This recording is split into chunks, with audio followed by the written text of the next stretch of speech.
This channel does not promote any violent, harmful, or illegal activities. All content provided by this channel is meant for an educational purpose only.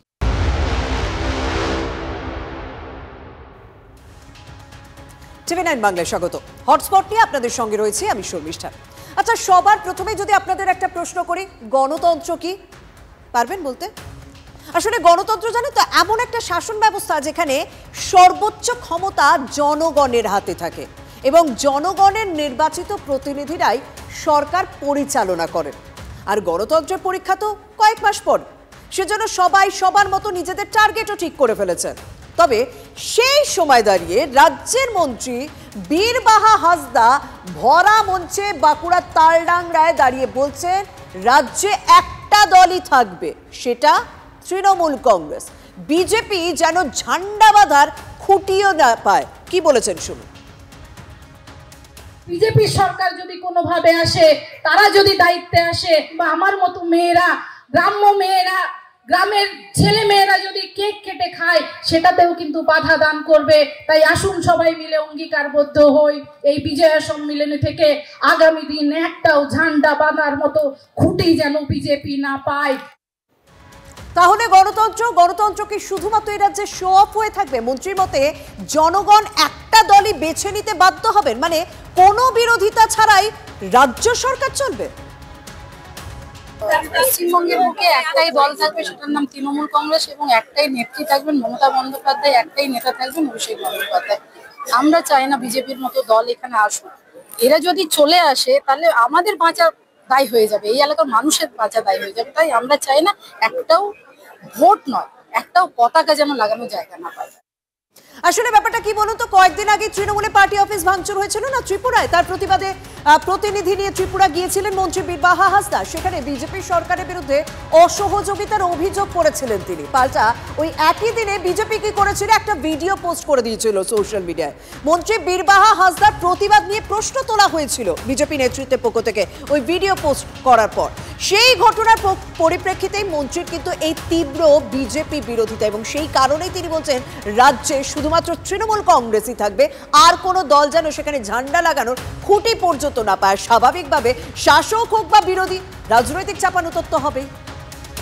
না, গণতন্ত্রের কথা আপনি তখনই বলতে পারতেন যদি বীরবাহা হাসদা বলতেন যে বিরোধীরা যেন ঝান্ডা বাঁধার জায়গা না পায়। যে একজন পঞ্চায়েত প্রধানকে তৃণমূল কংগ্রেসের পঞ্চায়েত সদস্যরা কালি লেপে দিয়েছে, তাকে জুতো দিয়ে মেরেছে, এটাই তো হচ্ছে তৃণমূল কংগ্রেস। বিজেপি ওকে ক্রমাগত যদি ঢিল পাটকেল ছোঁড়ে অপমান করে, কি রসগোল্লা খাবে নাকি? যা বলেছে বেশ করেছে। মাননীয় বীরবাহা হাসদা ওই যে মহিলার উপরে যে অত্যাচার হলো, সেটা তো তৃণমূলের ঝান্ডা নিয়ে। উনি এই প্রসঙ্গে কি বলবেন? রাজনীতির মতো হয়, প্রত্যেকটা রাজনৈতিক দল নিজেদের মতো স্ট্র্যাটেজি নয়। আর আমরা যখন দেখেছি রাজ্যের শাসক দলকে বিরোধীরা সমালোচনা করে, তখন একটা শব্দবন্ধ তারা ইউজ করেন, মেলা খেলার সরকার। কিন্তু যখন শাসক দলেরই সাংসদের মুখে সেই কথাটা চলে আসে, তখন তো কোথাও একটা দলের অস্বস্তি বাড়ে। দলের অস্বস্তি বাড়িয়ে কর্মীদের মেলা খেলা বন্ধের নির্দেশ দিলেন সাংসদ সৌগত রায়। তিনি বলছেন আর 6 মাস পরেই তো ভোট, তাই খেলা মেলা বন্ধ করতে হবে, না হলে না পলিটিক্যাল এসেন্সটা চলে যায়। কি বলেছেন সৌগত রায় শুনুন। বললে আপনি কি গান বাজনা পছন্দ করেন না? খুব করি, কিন্তু যদি একটা পার্টি খেলার মেলার মধ্যে চলে যায়, তার পলিটিক্যাল সেন্সটা চলে যায়। 6 মাস পরে ইলেকশন, যেটাটাই আমাদের একমাত্র লক্ষ্য, অন্য কিছু এখন করতে এখন বন্ধ করে দিয়েছিলাম স্থাপন, এবং ঠিক করে এই নিয়ে 6 মাস লোক এই করবে, আর পলিটিক্সটা ভুলে যাবে। পলিটিক্স ভুলে গেলে এটা মনে রাখতে হবে, এই পার্টিটা অন্য যে কোনো পার্টি না। দেখুন, রাজনীতির জায়গায় হবে, কিন্তু আজকের দিনে দাঁড়িয়ে আর একটা ইস্যুর দিকে তো নজর রাখতে হবে। আজ আন্তর্জাতিক কন্যা সন্তান দিবস, আর আজই কি ঘটনা ঘটল? আজই আমরা দেখলাম দুর্গাপুরে এক ডাক্তারি পড়ুয়ার গণধর্ষণের অভিযোগ উঠল। আমরা সেই খবরের দিকে নজর রাখবো, সেই ইস্যুতে নজর রাখবো। তবে একটা বক্তব্য প্লিজ শুনুন। মেয়েকে রেপ করা হয়েছে, তোমরা জলদি চলে এসো। যখন আমরা এলাম, ঘটনাটা সত্যি, এইভাবে ঘটনা ঘটেছে, কিছু আর বলবো আর কি। কথা বলতে গিয়ে বাবার গলা কেঁপে উঠল। সত্যি তো, মেয়ের বাবা হয়ে এই কথা বলা ভীষণ কষ্টের যে তার মেয়ে ধর্ষিতা হয়েছে। শোনাও স্বাভাবিকভাবে একটা সাধারণ মানুষের ভীষণ কষ্টের, কিন্তু এই ঘৃণ্য অপরাধের সঙ্গে সমাজকে তো প্রত্যেকটা মুহূর্তে লড়ে যেতে হচ্ছে। জলেশ্বর থেকে পড়তে এসেছিলেন এই বাংলায়, এসে কি হলো? গণধর্ষণের শিকার হতে হলো ওই পড়ুয়াকে। আবারও বাংলায় ফিরল আরজিকর কাণ্ডের ছায়া। স্টিচ পড়েছে, ব্লিডিং হয়েছে, পুলিশওয়ালা এসেছিল, এফআইআর লিখেছে। আপনি এফআইআর করেছেন? হ্যাঁ, কমপ্লেন কলেজ থেকে হয়েছে। কলেজ কি স্বীকার করছে যে এই ঘটনা ঘটেছে? হ্যাঁ, কলেজ স্বীকার করছে এই ঘটনা ঘটেছে। দুর্গাপুরের শোভাপুরে বেসরকারি মেডিকেল কলেজের দ্বিতীয় বর্ষের ছাত্রী, পরিবারের অভিযোগের ভিত্তিতে গণধর্ষণের মামলা রুজু করে তদন্তে নেমেছে পুলিশ। কিন্তু সবথেকে আশ্চর্যের বিষয় কি জানেন? যেখানে এই ঘটনাটা ঘটেছে তার গুরুত্ব যদি আপনাদের সামনে তুলে ধরি, আপনারা প্রত্যেকে অবাক হতে বাধ্য হবেন। যে জঙ্গলে এই ঘটনাটা ঘটেছে তার একদিকে দুর্গাপুর থানা, আর একদিকে নিউ টাউনশিপ থানা, আর কাছেই সিআরপিএফ এর ক্যাম্প রয়েছে। ক্যাম্পাস থেকে বেরিয়ে ডান দিকে আবার মোহনবাগান সরণির মতো গুরুত্বপূর্ণ রাস্তা, সেখান থেকে যদি কিছু দূরে এগোন না, সিআরপিএফ ক্যাম্প। যে এলাকার কাছে দুটো থানা রয়েছে, ক্যাম্প রয়েছে, সেখানে একদল দুষ্কৃতী এসে, মানে 3 জন দুষ্কৃতী এসে গণধর্ষণের মতো ঘটনা ঘটে দিয়ে গেল। কেউ কিচ্ছু জানতে পারলো না, বুঝতে পারলো না। স্বাভাবিকভাবে রাজ্যের আইন শৃঙ্খলা নিয়ে তো প্রশ্ন উঠবে। সেখান থেকে আমাদের সহকর্মী প্রতিবেদন পাঠিয়েছে, এলাকার গুরুত্ব বুঝিয়েছে, দেখুন। দুর্গাপুরে মেডিকেল কলেজ পড়ুয়া, তাকে গণধর্ষণের ঘটনা ঘটেছে। এই যে জায়গায় ঘটনা ঘটেছে সেই জায়গা থেকে বাঁদিকে নিউ টাউনশিপ থানা, তার কিছুটা আগে সিআরপিএফ ক্যাম্প। আর এই যে মেডিকেল কলেজ তার থেকে আরও 5-7 কিলোমিটার গেলে দুর্গাপুর থানা, 2 কিলোমিটার দূরে বিজন ফাঁড়ি। এত নিরাপত্তা, তার মধ্যে এই ঘটনা, এই যেন প্রদীপের নিচেই অন্ধকার। রাজ্যের আইন শৃঙ্খলা নিয়ে তো প্রশ্ন উঠবেই যখন এই ধরনের ইস্যুগুলো, এই ধরনের বিষয়গুলো সামনে আসে। আর সেই সময় দাঁড়িয়ে শাসক দলের প্রতিনিধি কি বলতে পারে জানেন? শুনুন একবার বক্তব্যটা। তার বন্ধুটি যার সাথে বেরিয়েছিলেন তিনি তাকে ফেলে পালিয়ে যান, এবং সেই সুযোগ নিয়ে এই নোংরামিটা হয়েছে। পুলিশ প্রশাসন খুব গুরুত্ব দিয়ে বিষয়টা দেখছে। সেই বন্ধুকেও ডেকে আনা হয়েছে, তাকেও জিজ্ঞাসাবাদ করা হচ্ছে যে কেন তারা অত রাতে ওখানে গিয়েছিলেন, কেন তারা অত রাতে ওখানে গিয়েছিলেন। এটাই সমস্যা। রাত 8:30 কি অনেক রাত? তবে জানেন তো, রাত 2টোতেও আমি যেখানে খুশি যেতে পারি, জঙ্গলেও যেতে পারি। আর আমাদের নিরাপত্তার জন্য পুলিশ থাকে, তাদের কাজ আমাদের রক্ষা করা। কিন্তু তখনই রাজ্যের শাসক দলের প্রতিনিধিরা প্রশ্ন তোলেন যে এত রাতে কি করতে এসেছিল। হ্যাঁ, পুলিশ গুরুত্বপূর্ণ ভূমিকা নেবে, পুলিশের যে পদক্ষেপটা নেওয়া উচিত সেটাই নেবে, কিন্তু এই প্রশ্নটা তো নাকি খুব দরকার ছিল। রাজনীতি তো হচ্ছে এই ইস্যুতে। এটা একটা নতুন ট্রেন্ড পশ্চিমবঙ্গে। বিজেপির শাসন না, যেখানে ধর্ষককে জেলের বাইরে এনে মালা দিয়ে বরণ করে বলা হবে যে তুমি একটা নির্দিষ্ট ধর্মের, তাই তুমি ধর্ষক নও, তুমি হিন্দু বীর। যারা মোলেস্ট করে, যারা খুন করে, তারা জানে যে আমাদের মাথার উপর তৃণমূল আছে, আমাদের মাথার উপরে মুখ্যমন্ত্রী আছে। খুন করি, রেপ করি, সবকিছু ক্ষমা হয়ে যাবে। যারা সমাজ অপরাধী তাদের দাপাদাপি চলছে। নিয়ে খরচ করে দেওয়া উচিত ছিল সঙ্গে সঙ্গে। লাগাতার উপর যে করে ইনসিডেন্ট হচ্ছে, নন স্টপ ইনসিডেন্ট হচ্ছে। কিন্তু যে বা যারাই এই অন্যায়ের সাথে জড়িত থাকুক, প্রত্যেকের জায়গা হবে জেলের পিছনে। এখানে যোগী আদিত্যনাথের রাজ চাই, হ্যাঁ কি না?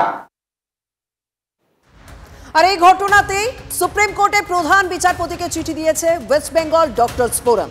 শিক্ষা প্রতিষ্ঠানে নিরাপত্তা দিতে পশ্চিমবঙ্গ সরকার ব্যর্থ। ছাত্রীদের ক্রমাগত যৌন নির্যাতনের শিকার হতে হচ্ছে। তিলোত্তমা কাণ্ডের পর জাতীয় টাস্কফোর্স গঠন করা হয়েছিল। চিকিৎসা শিক্ষা প্রতিষ্ঠানে পড়ুয়াদের নিরাপত্তা রক্ষায় কি কি করণীয় তার একটা গাইডলাইনও তৈরি হয়েছিল, এবং তা তৈরি করে দিয়েছিল সুপ্রিম কোর্টই। তারপরেও এই নৃশংস ঘটনা, বাংলার স্কুল, কলেজ, কর্মস্থল থেকে হাসপাতাল, কোনো জায়গায় মহিলাদের নিরাপদ নয় বলে প্রধান বিচারপতিকে চিঠি দিয়েছে ওয়েস্ট বেঙ্গল ডক্টরস ফোরাম।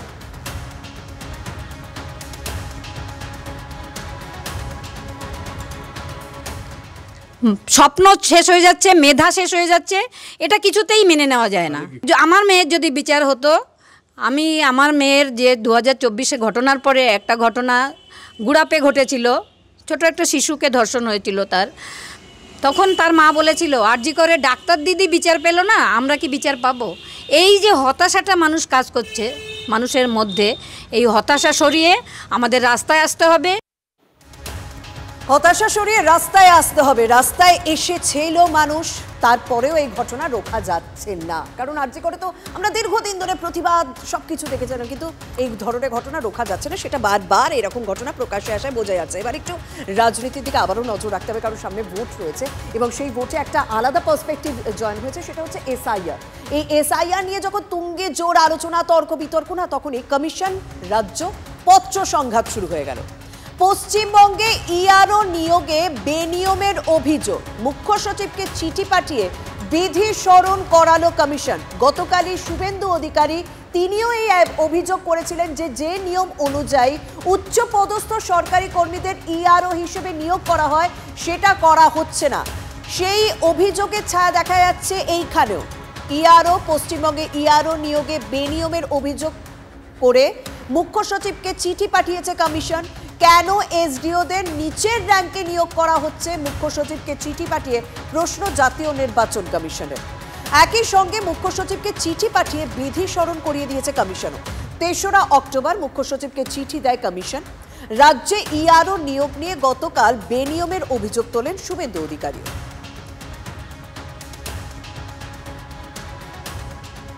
এই মুহূর্তে আরো একটা খবরের দিকে নজর রাখতে হবে। পূর্ব মেদিনীপুরে পার্থসারথী, কি মনে আছে আমরা বেশ কয়েকবার হটস্পটে তার কথা তুলে ধরেছিলাম। ওই যে সোশ্যাল মিডিয়ায় কান ধরে উঠবোস করেছিলেন যে আমি দুর্নীতির বিরুদ্ধে মুখ খুলবো না, আমি সত্যি বলবো না, সত্যি বললে আমি খুন হয়ে যেতে পারি। তিনি আবারও দলেরই নেতার হাতে খুনের আশঙ্কা করছেন। তৃণমূল কাউন্সিলর পদে নিয়োগ দুর্নীতি নিয়ে দলেরই একাংশের বিরুদ্ধে সরব হয়েছিলেন এই তৃণমূল কাউন্সিলর তথা রাজ্য যুব সহসভাপতি পার্থসারথী মাইতি।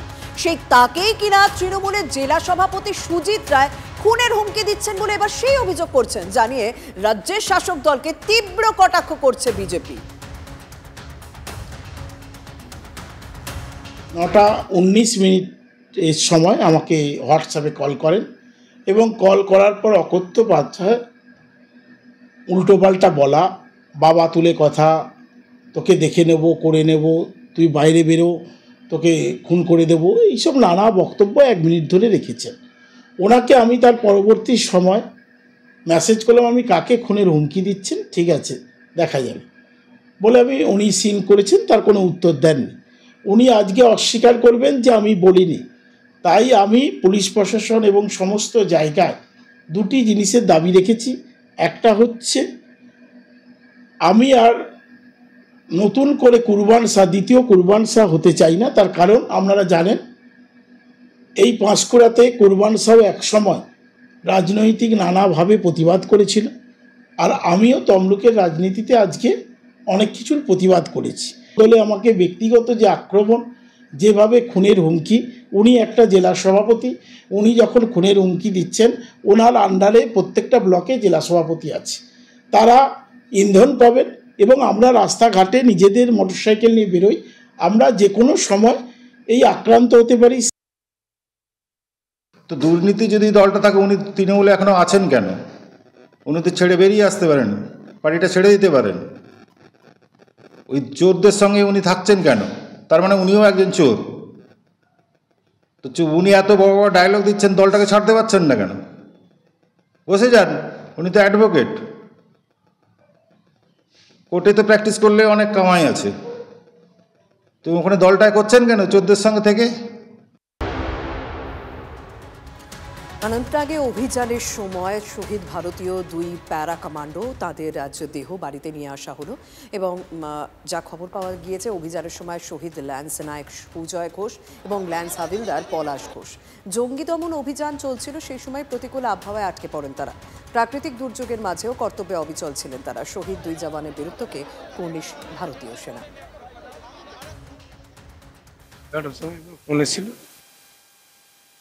আইসিইউতে ভর্তি আছে, ক্রিটিক্যাল অবস্থার মধ্যে আছে। ফোনে আবার যোগাযোগ করে আমার সাথে 1:30 নাগাদ ফোন করে, আমাদের মধ্যে নেই, কিন্তু সিও স্যার ফোনে আমাকে এইটুকু জানিয়েছে। রেজিনগরের কাছে বাড়ি, এই একই ডিপার্টমেন্টে একই সঙ্গে চাকরি পেয়েছে। ও ছুটিতে বাড়ি এসছে, ও এসে বলল কাকা আমাকে অফিসিয়াল খবর দিতে বলল পলাশ সিরিয়াস আশঙ্কাজনক অবস্থায় জম্মুর আইসিতে ভর্তি আছে। আমি আবার বললাম যে তাহলে সমিত আমাকে সত্যি কথাটা বললো, যেহেতু আমি গার্জেন। আমার ছেলের মোবাইলের থেকে ফোনটা ওদের কাছে ছিল, ছেলের মোবাইল থেকে ফোন করে সমিত বলছে দাদা আর নাই। দুর্গাপুর বেসরকারি মেডিকেল কলেজের ছাত্রীকে গণধর্ষণের অভিযোগ, টিভি9 বাংলার হাতে নির্যাতিতার বাবার দায়ের করা অভিযোগপত্র। কি উল্লেখ করা হয়েছে সেই অভিযোগপত্রে জানাবেন আমার সহকর্মী সৌরভ সঙ্গে রয়েছেন। সৌরভ। শর্মিষ্ঠা, দেখো, এফআইআর করার আর্জি জানিয়ে নির্যাতিতার বাবা যে অভিযোগটি করেছেন সেখানকার থানায়, সেখানে তিনি স্পষ্টই বলছেন যে তার মেয়ের যিনি বন্ধু, যার সঙ্গে এই মেডিকেল কলেজ থেকে গতকাল সন্ধ্যে 7:58 বেরিয়েছিলেন নির্যাতিতা, সেই সময় তার বন্ধু অর্থাৎ তার সঙ্গে থাকা সহপাঠী এবং অন্য সহপাঠী তাকে বিভ্রান্ত করে দুর্গাপুর গভর্নমেন্ট কলেজ অর্থাৎ দুর্গাপুর যে বেসরকারি যে মেডিকেল কলেজ সেখান থেকে দুর্গাপুর গভর্নমেন্ট কলেজের ওখানে একটি শুনশান জায়গায়, একটি নির্জন জায়গায় মেয়েকে নিয়ে যাওয়া হয়। এবং অভিযোগপত্রে বাবা যা লিখেছেন তাতে কিন্তু এটাও কোথাও ইঙ্গিত পাওয়া যাচ্ছে যে যারা এই ধর্ষণের দায়ে অভিযুক্ত তারা ওই সহপাঠীর পূর্ব পরিচিত, অন্তত নির্যাতিতার বাবার অভিযোগপত্রের বয়ানে সেরকম আভাস আছে। অর্থাৎ